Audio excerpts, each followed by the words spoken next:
Well, why am I waiting over here for this customer to open? Let's make a video. Need a little light. Is that better? Oh, a little more. How about that one? There we go. See this lady here on TikTok? Her and her husband own a fleet of trucks.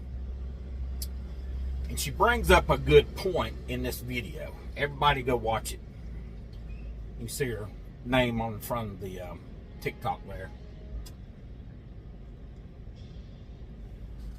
I thought somebody was blowing a horn. Must be a train. Was talking about how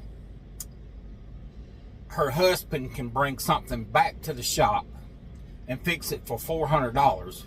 But yet, if you have a breakdown on the road and you go to a dealership or to some shady shop, it costs you $4,000, $8,000. Why is it that these mechanics, and I know why dealerships do it, because they make more money if you take it into a dealership. Why is it a mechanic can't diagnose it and have you back running in a couple hours instead of just part after part and you down a week?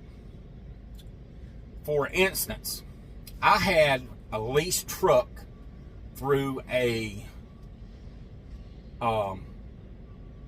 pretty big national company. There's some of them out there. I think I made a video on who my other trucks or other company I was with, who the truck was leased through. My truck broke down 2 times, 3 weeks. One guy changed the fuel filter, finally didn't do nothing. Kept derating itself, wouldn't pick up the fuel, would run 55, just barely, wouldn't do nothing.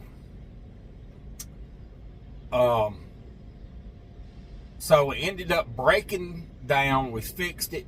It run a little while, got to Dallas, somewhere between Dallas, Greenwood, Louisiana, I think, where they ended up, it went to. They called the foreman at the shop where the truck was based out of, and he told them, I'm not putting $19,000 or $16,000 or $19,000 in that truck to put a one box on it. That's not what's wrong with it. He said, I know it's doing these troubleshooting codes. Please do this. Oh no, it needs one box, $19,000. And finally, he moved it from that shop to another dealership, told him what he wanted done to this truck, and they did it. Told him this would be the price. So we went from $16,000, that's 2 tow bills that this truck had to pay.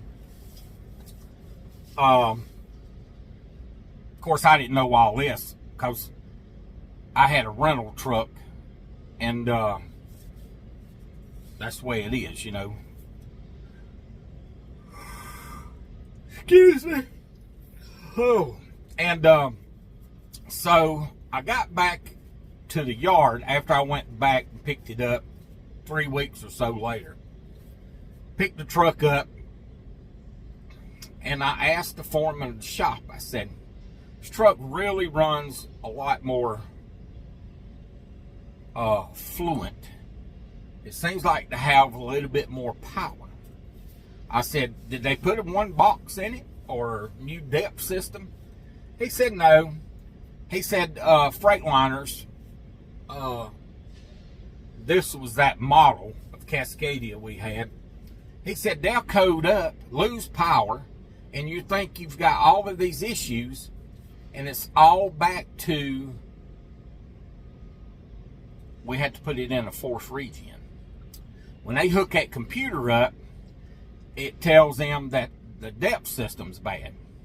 But if you keep forcing that truck to do a regen, it ends up clearing the codes out, and 90% of the one box,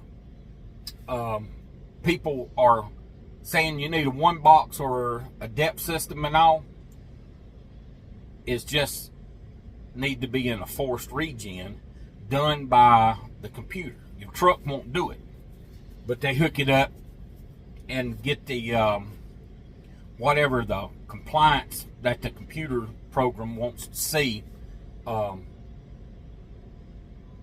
that's the only problem I ever had with that truck. 2 radiators in it though. You know, a couple of little things went wrong, and 750,000 miles. And this guy has not been to no major truck diesel school. Not one. How can he figure out stuff? Then you have these certified mechanics at these dealerships and other places. And this guy's just a farm guy, and reads and goes to these classes that his company sends them to get certified. Now, he's certified through all kinds of stuff through his company. You know, they send him to different little schools, but he's never been educated and paid for it. Everything's been paid through his company he works for. I think those mechanics like that are very rare. I think these guys are in these dealerships.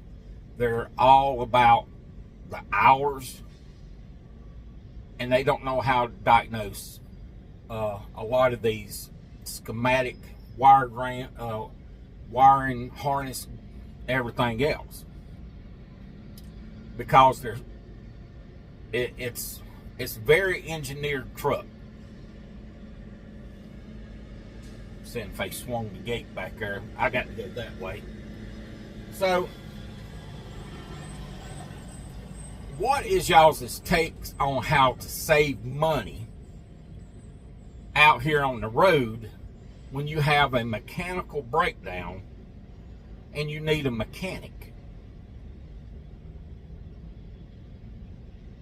You know, do you go into a shop and they tell you it's $8,000, or are you going to pay another $1,500 tow bill to move it somewhere else, or you gonna leave it at the dealership for 3 weeks? Let me know what y'all's opinion is on these bad mechanics and bad shops.